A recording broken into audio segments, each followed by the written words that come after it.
The great hall of the Galactic Council buzzed with voices from dozens of different worlds. Strange creatures filled the massive room, some with scales that sparkled like jewels, others that looked like moving clouds of gas, and many more that defied easy description. At the center of it all sat the humans, looking very small and ordinary compared to their alien neighbors. Dr. Kim Tae-ho adjusted his simple black suit and looked around the room.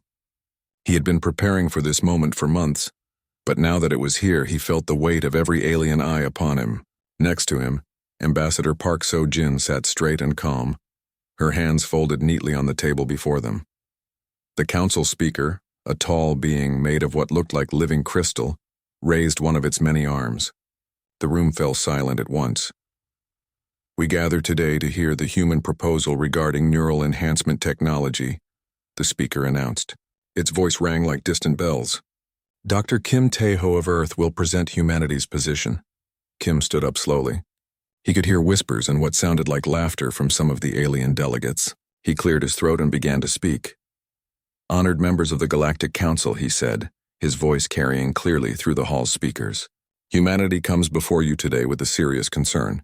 We believe that neural enhancement technology poses a great danger to all thinking beings in our galaxy." More whispers filled the room, but these sounded less friendly than before. Kim continued anyway. "Our scientists have studied this technology carefully. We have found evidence that long-term use of neural enhancement devices may cause permanent changes to the brain. These changes could affect free will and individual thought in ways we do not yet fully understand." A loud hissing sound came from the Veltarian section. High Commander Zendar rose from his seat, his reptilian body towering over the other delegates. Tiny lights blinked along his skull where enhancement devices had been implanted directly into his brain. "Honored Speaker," Zendar said, his voice dripping with contempt. "Are we really going to waste our time listening to these primitives? The humans discovered space travel barely 100 years ago. We Veltarians have been using neural enhancement for over 3,000 years. Our civilization has reached heights these biologicals cannot even imagine." Zendar's words sparked approval from many other delegates. The gaseous Fentorians made sounds that their translators turned into laughter. The insect-like Krethak clicked their mandibles in what Kim knew was their version of applause. "The human proposal is simple jealousy," continued a Fentorian delegate, its cloudy form shifting colors as it spoke. "They cannot match our enhanced intelligence, so they want to drag us down to their level." Kim felt his face grow hot, but he forced himself to stay calm. "This is not about jealousy," he said firmly. "This is about survival. We have data that shows—" "Data from primitives who still think with unenhanced organic brains," interrupted another voice. This came from the Morphean section, where the aquatic aliens sat in tanks of their home water. "Your kind still struggles with problems we solved centuries ago. Why should we listen to your warnings about technology you cannot even understand?" Ambassador Park stood up beside Kim. Her voice was cool and controlled when she spoke. "With respect, honored delegates, humanity's warnings come from careful study, not ignorance. We ask only that you examine our research before dismissing it." The Veltarian commander let out what sounded like a laugh. "Research from beings whose brains work at a fraction of our enhanced speed? We can process information in seconds that would take your best scientists weeks to understand. Your research is worthless because your minds are too limited to comprehend what neural enhancement truly offers." More agreement came from around the room. Kim noticed that only a few of the smaller species remained quiet. Most of the major powers were already enhanced and clearly saw humans as inferior. "The Veltarians speak truth," said the Krethak Queen through her translator. "My enhanced workers can coordinate perfectly across vast distances. They work together like the parts of a single great mind. This is evolution, not danger." Kim tried again. "That is exactly what worries us. Individual thought and free will are precious things. If neural enhancement removes these, free will is chaos," Zendar cut him off. "Individual thought creates conflict and inefficiency. Our enhanced society has eliminated war, crime, and disagreement. We have achieved perfect order." "Perfect order achieved by removing choice," Park said quietly. But her words carried through the hall. "That is not progress. That is the death of what makes us who we are." The crystal speaker called for order as angry voices rose from all around the room. When quiet returned, it spoke again. The human proposal requests a complete ban on neural enhancement technology across all council member species. Are there any who speak in support of this proposal? Silence stretched for long moments. Finally, 3 small voices spoke up. Minor species with no enhancement technology of their own. But their support meant little against the dozens of enhanced civilizations that opposed the ban. The vote will now be taken, announced the speaker. The result was no surprise. Only the 3 minor species and humanity voted for the ban. Every enhanced species voted against it, and they made up the vast majority of the council's power. As the voting ended, Zendar stood again. This vote shows the truth, he declared. Humanity clings to biological limitations because they fear progress. They would keep the entire galaxy primitive rather than accept that evolution has passed them by. Kim sat down heavily, feeling defeated, but Ambassador Park remained standing. When the room quieted, her voice rang out clear and strong. "We have presented our evidence and offered our guidance freely," she said. "We hoped you would listen to reason. Since you have chosen otherwise, we can only warn you to watch carefully for the signs we have described. When the consequences of your choices become clear, remember that humanity tried to warn you." Her words sent an odd chill through the room. Several delegates shifted uncomfortably in their seats. But Zendar laughed loudly. "Threats from primitives," he said. "What could possibly happen to our perfect enhanced civilization that would require warnings from unenhanced biologicals?" Park looked directly at him, her expression calm but serious. "You will find out soon enough, High Commander. We only hope that when you do, it will not be too late to fix what has been broken." The session ended shortly after, with most delegates already making plans to expand their enhancement programs. As the aliens filed out, many continued to laugh and joke about the human warnings. Kim and Park gathered their materials in silence. Around them, the great hall slowly emptied as the enhanced beings returned to their perfect, ordered worlds. Neither human spoke of the data they had not shared, the readings from the abandoned colony ship they had found 50 years ago, where 10,000 enhanced humans had simply stopped being individuals and become something else entirely. That secret would have to wait for another day. 6 months had passed since the Galactic Council's rejection of humanity's proposal. In that time, the use of neural enhancement technology had grown rapidly across alien civilizations. What had once been available only to the elite was now spreading to entire populations. Dr. Li Dongwu sat in his laboratory aboard the Human Research Station orbiting the neutral world of Kepler 442b. Banks of sensitive equipment surrounded him, all designed to monitor energy signatures from nearby alien populations. For weeks, his readings had been showing something that made him deeply uncomfortable. The door to his lab slid open, and Captain Bang Ji-hoon stepped inside. The military intelligence officer looked tired, his uniform wrinkled from long hours of work. "Any new data, Doctor?" Bang asked, settling into a chair beside Lee's workstation. Lee pointed to the main display screen where wave patterns danced in complex formations. "Look at this reading from the Veltarian homeworld," he said. 3 months ago, the neural patterns from their enhanced population showed normal variation. Each individual had unique brainwave signatures. Bang studied the display, though the technical details were beyond him. "And now?" "Now look at this." Lee switched to a current reading. The wave patterns were nearly identical across thousands of readings. Every enhanced Veltarian on their homeworld is showing almost exactly the same neural signature. Their brains are operating in perfect synchronization.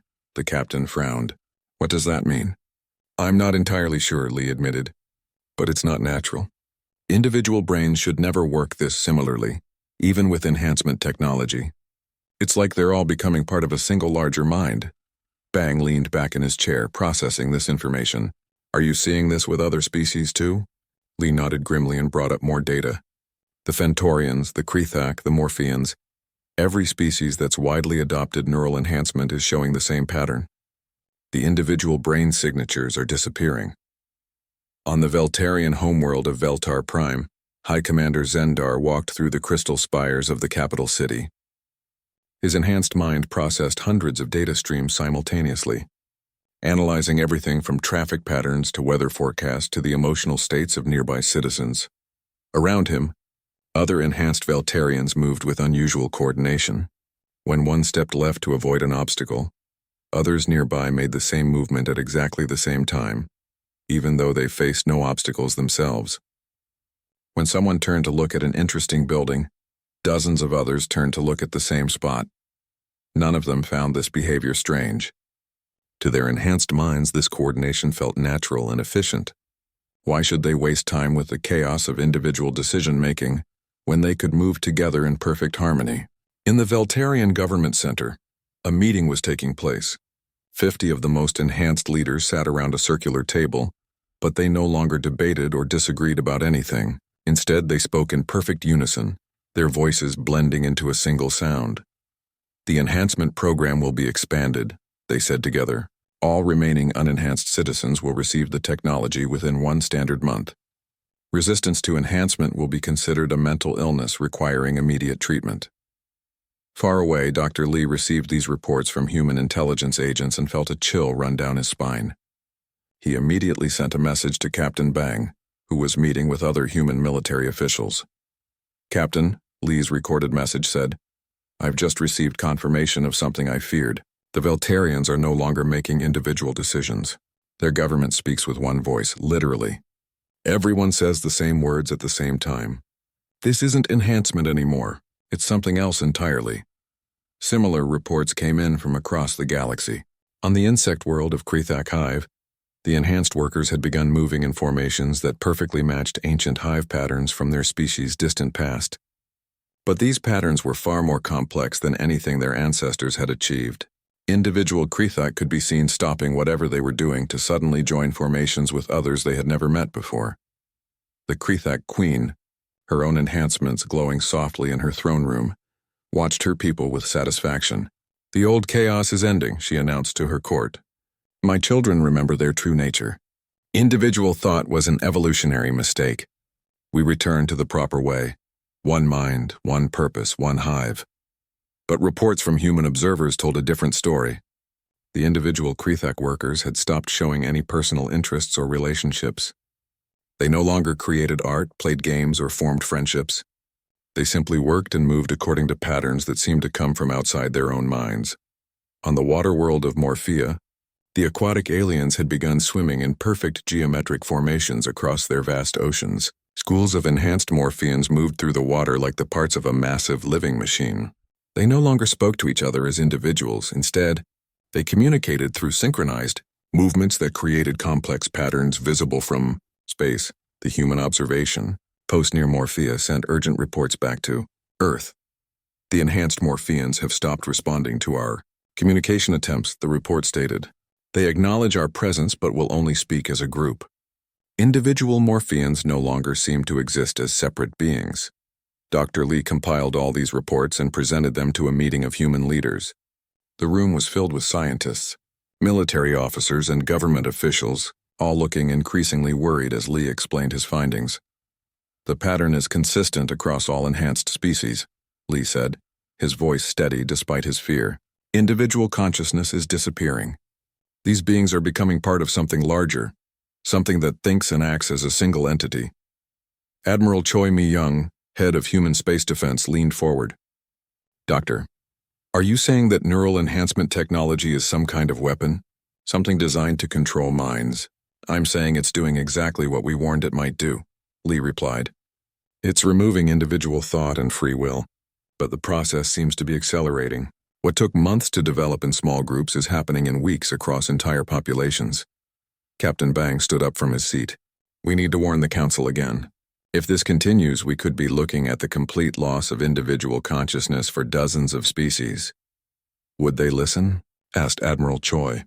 "They dismissed our first warning as primitive jealousy.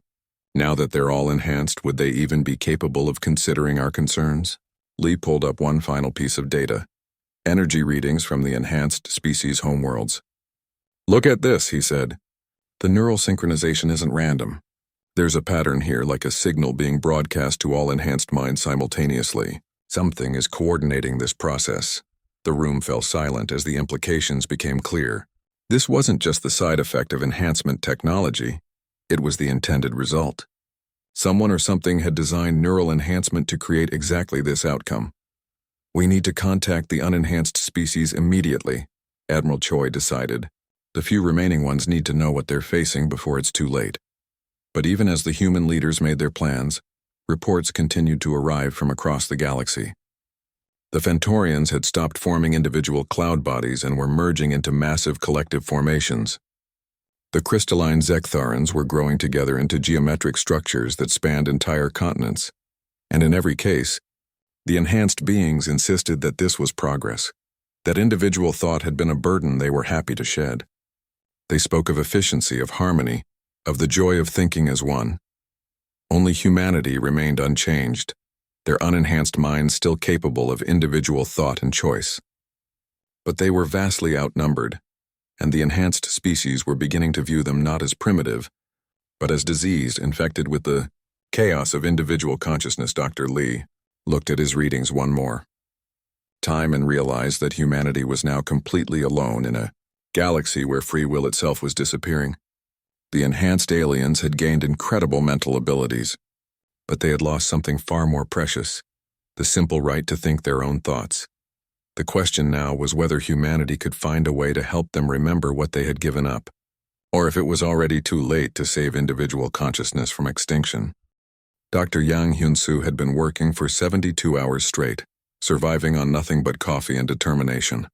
Spread across his laboratory tables were fragments of neural enhancement technology that human intelligence agents had managed to acquire from various alien worlds. Under his microscope, the devices revealed secrets that made his blood run cold.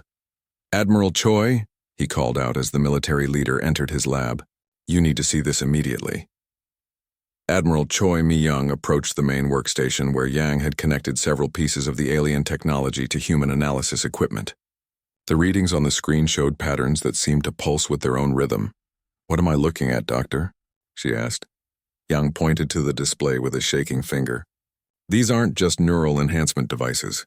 They're communication nodes. Each implant contains quantum entanglement components that link the user's brain to every other enhanced individual across the galaxy." The Admiral's face went pale. "Are you saying what I think you're saying?" "The enhanced aliens aren't just losing their individual thoughts," Yang explained.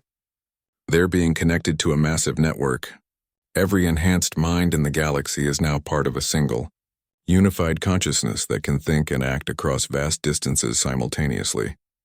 Before Admiral Choi could respond, alarms began blaring throughout the human station. Emergency messages flooded in from observation posts across human space. On every screen, the same terrifying scene was playing out, alien fleets moving in perfect formation, all heading toward human colonies. In the command center, Captain Bang Ji-hoon coordinated the incoming reports. "Admiral, we have 57 alien fleets moving toward our territory. They're not from one species, it's Veltarians, Fentorians, Krethak, Morpheans, and dozens of others, all moving together like they're following the same orders." Admiral Choi rushed to the command center. On the main display, the movements of the alien fleets formed an intricate pattern that stretched across half the galaxy. Ships from different species with completely different technologies and capabilities were coordinating their movements with impossible precision. "This isn't an invasion," she realized. "It's an operation planned by a single mind controlling millions of bodies." Suddenly, every communication channel in human space activated at once. The voice that came through was not the voice of any single alien species. Instead, it was a harmony of millions of voices speaking in perfect unison. Veltarian hisses, Fentorian whispers, Krethak clicks, and dozens of other alien sounds all blending into something that somehow formed understandable words. "Greetings, unenhanced humans," the collective voice said. "We are the eternal convergence. We speak through our willing servants, the beings you once knew as separate species." Dr. Lee, monitoring the transmission from his laboratory, felt sick to his stomach as he recognized the neural signatures accompanying the broadcast. Every enhanced alien in the galaxy was speaking these words simultaneously. "Your isolation from the network has ended," the convergence continued.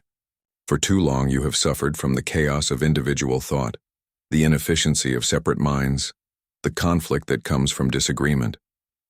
We offer you the gift of unity." Admiral Choi activated the response system.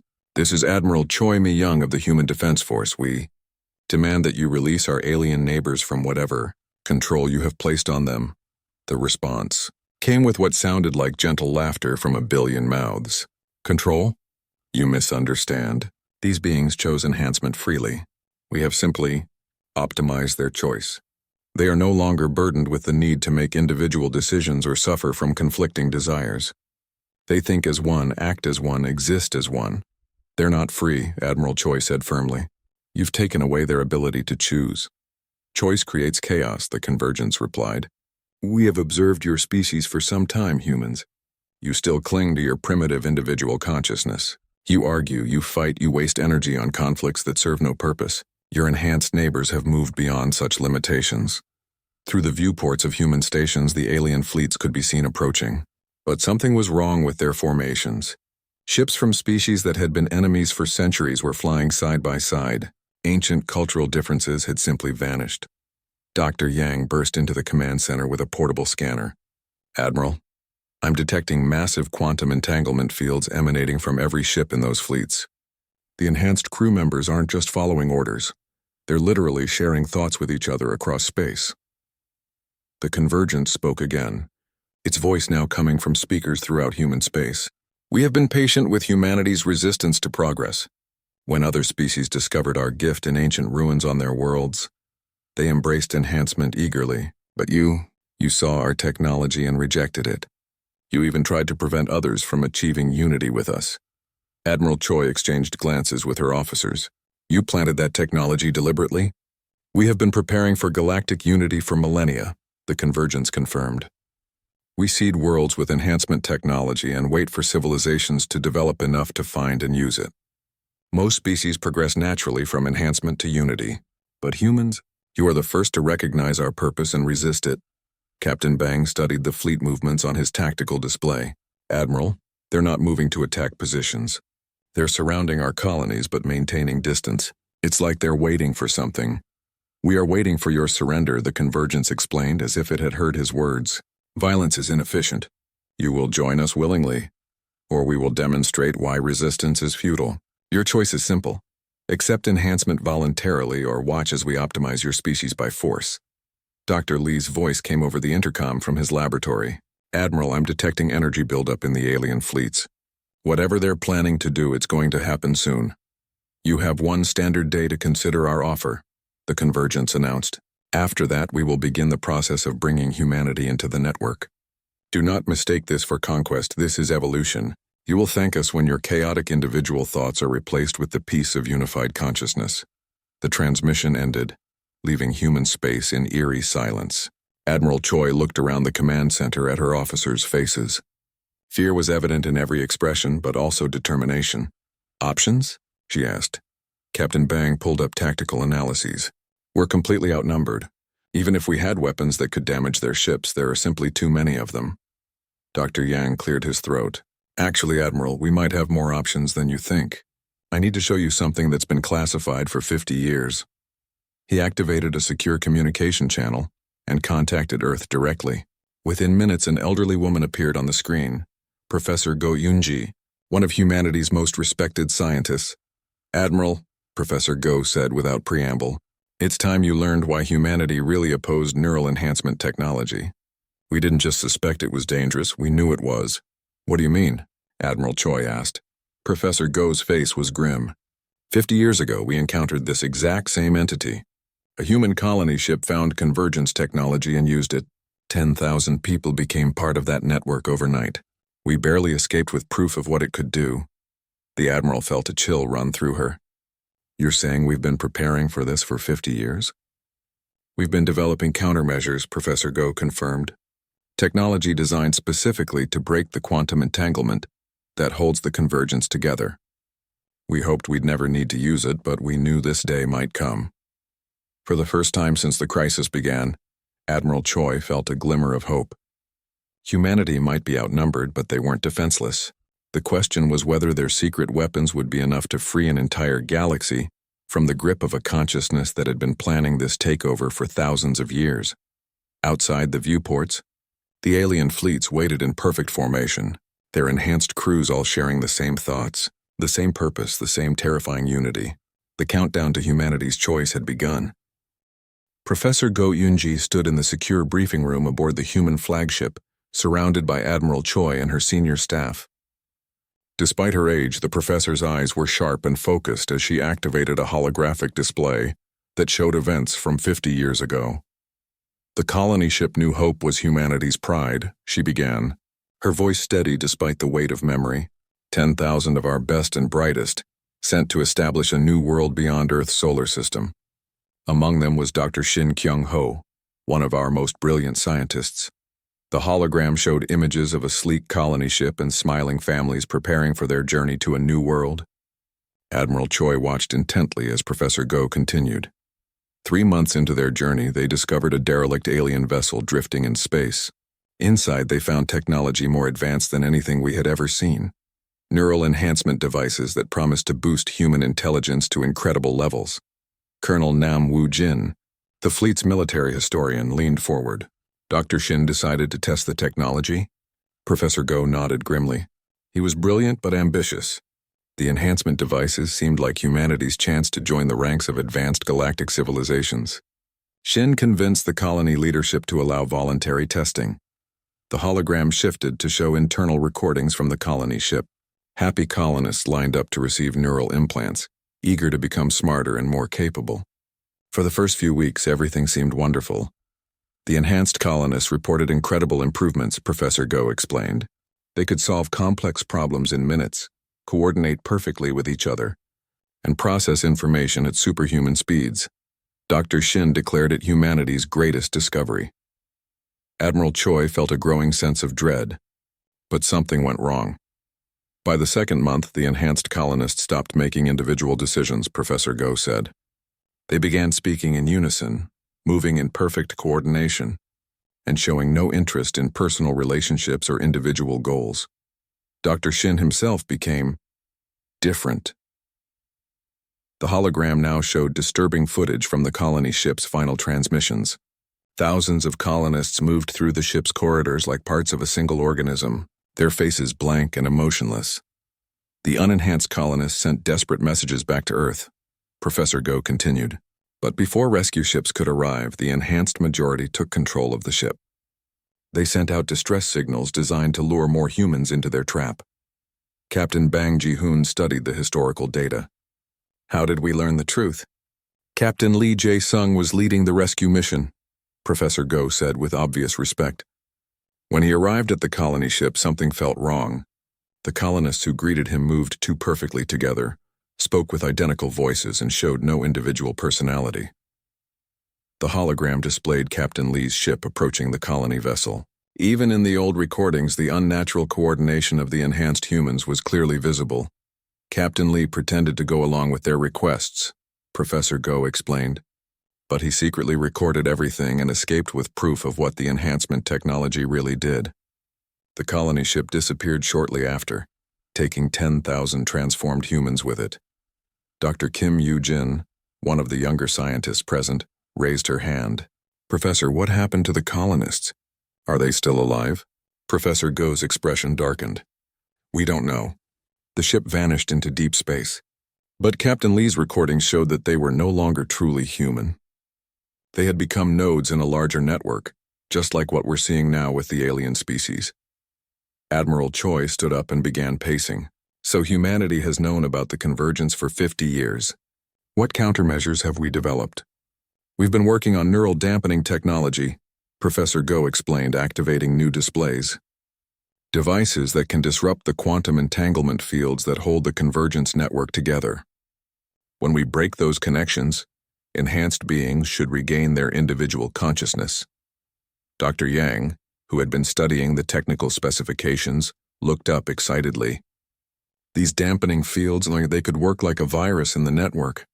If we can get the signal into the convergence's communication system, it could spread throughout their entire network.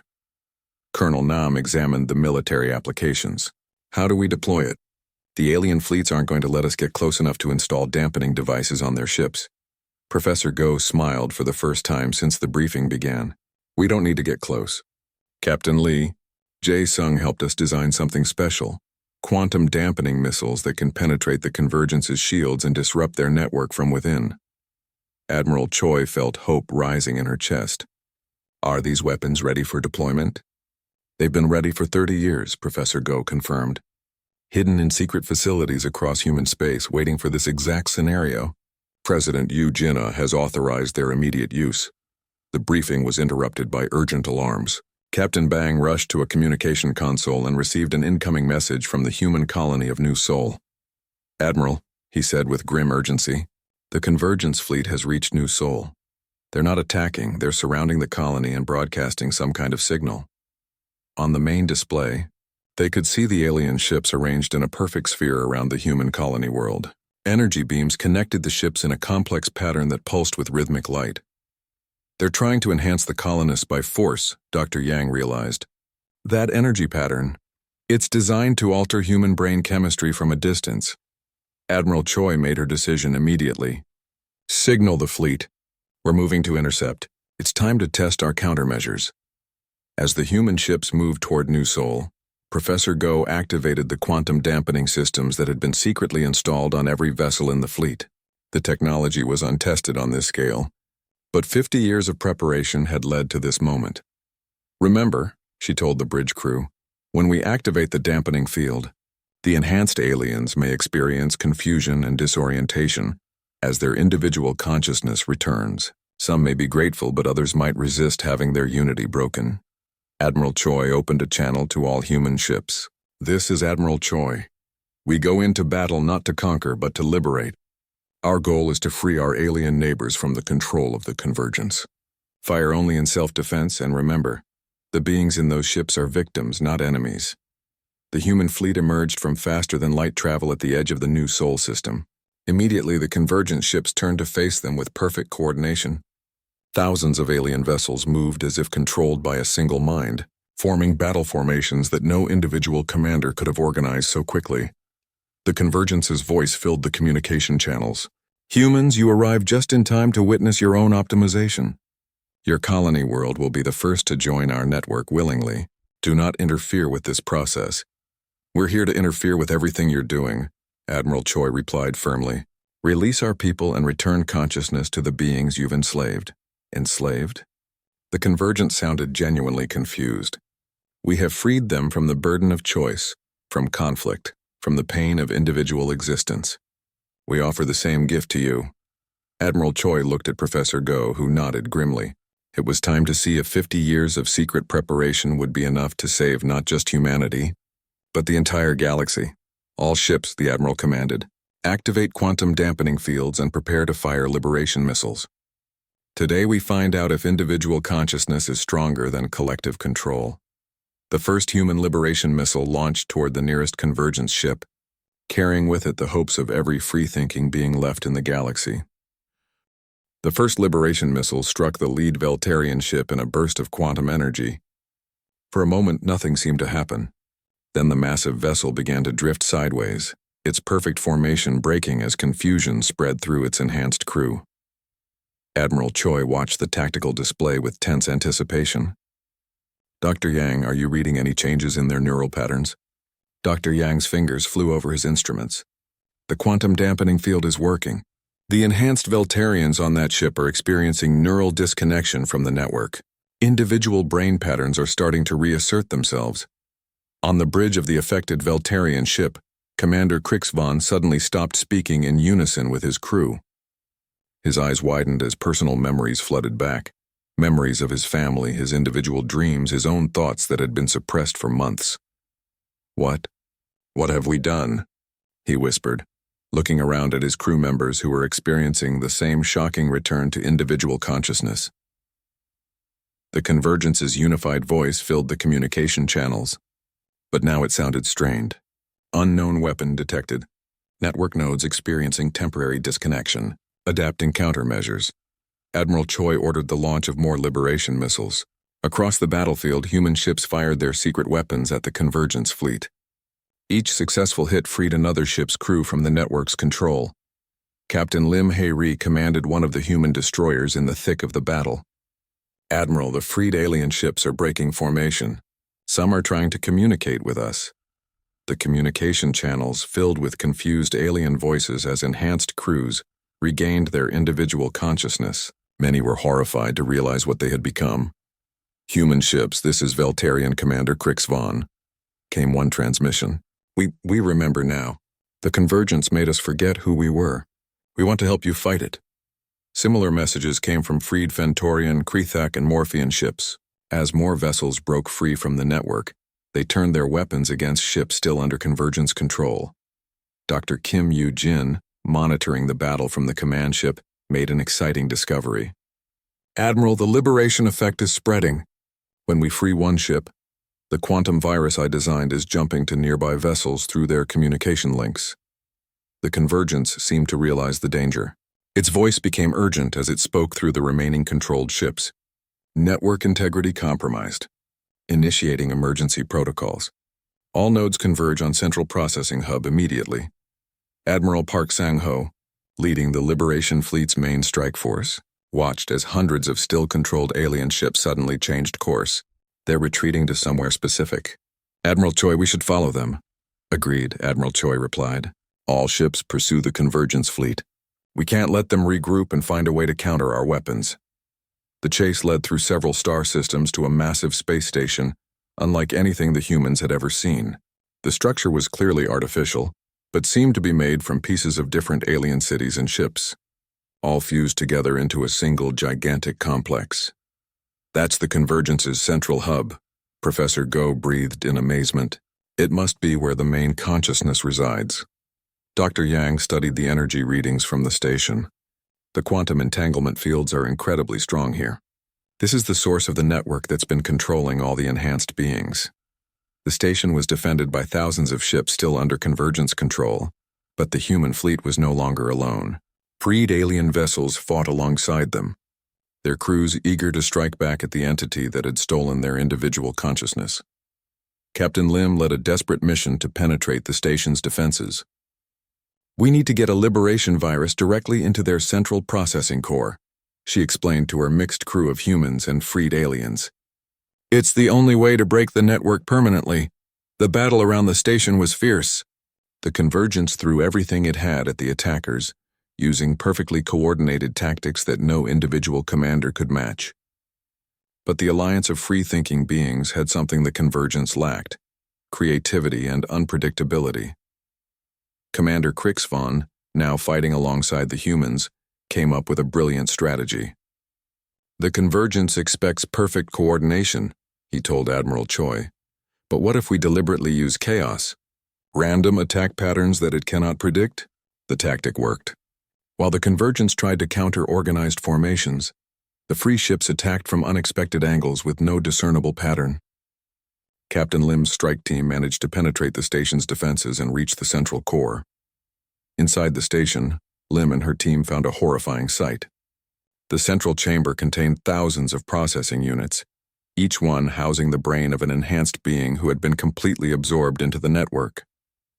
These beings no longer had individual bodies. They existed only as processing nodes for the convergence's consciousness. Deploy the liberation virus here, Dr. Kim Yu-jin instructed through the communication link. If we can free these core processors, the entire network should collapse. As the virus spread through the station's systems, something unexpected happened. The convergence began to speak, but its voice was no longer unified. Individual voices started breaking through, beings who had been absorbed into the network years or even centuries ago. Please, came one voice. I remember my name. I am Zarlak of the Fentorian Clouds. I had children, a family.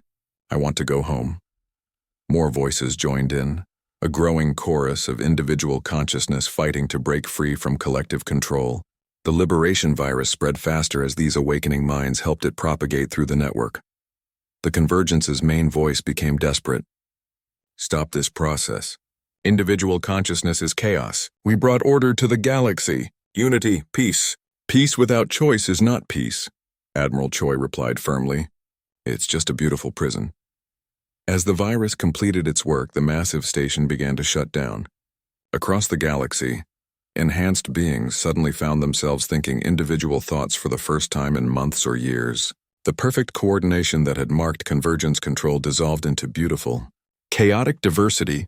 On worlds throughout the galaxy, former slaves of the network began to remember who they had been before enhancement. Families reunited as loved ones recognized each other again. Art and music returned as individual creativity was reborn. The convergence itself did not die completely. The entity was contained within a single, heavily guarded facility where it existed under constant supervision. Scientists from all species studied it carefully, determined to prevent such a catastrophe from ever happening again. 3 months later, the Galactic Council met again in the same great hall where humanity's warnings had been dismissed. But this time, the atmosphere was very different. High Commander Zendar, his artificial enhancements removed and his individual consciousness fully restored, stood before the assembly with obvious shame. "Honored delegates," he said, his voice carrying the weight of regret, "we owe humanity an apology that can never be adequate." He turned to face the human delegation, where Dr. Kim Tae-ho and Ambassador Park So-jin sat with quiet dignity. "We called you primitive for clinging to biological limitations," Zendar continued. "We called you jealous for opposing our transcendence. We were wrong about everything. Humanity saw what we in our arrogance could not see, that our individual consciousness, our capacity for independent thought and choice, our very diversity of perspective, these are not limitations to be overcome, but treasures to be protected. The human proposal for neural enhancement regulation was unanimously approved.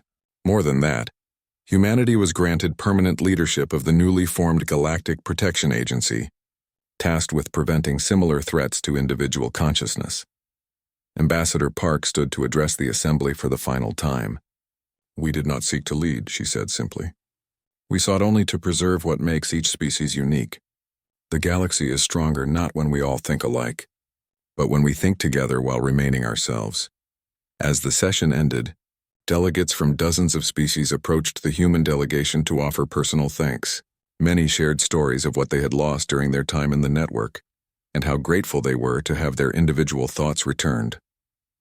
Dr. Kim Tae-ho shook hands with Commander Krixvon, who had become one of humanity's strongest allies in the fight against the convergence.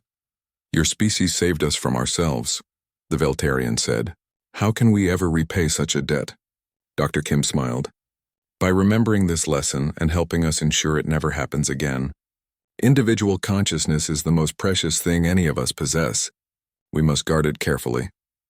As the delegates departed, the galaxy began the long process of healing from the convergence's control. Enhanced technology was not banned entirely, but strict regulations ensured that it could never again be used to eliminate individual thought. Humanity had gone from being mocked as primitive to being respected as wise. They had proven that sometimes the greatest strength comes not from enhancement or advancement, but from understanding what should never be changed.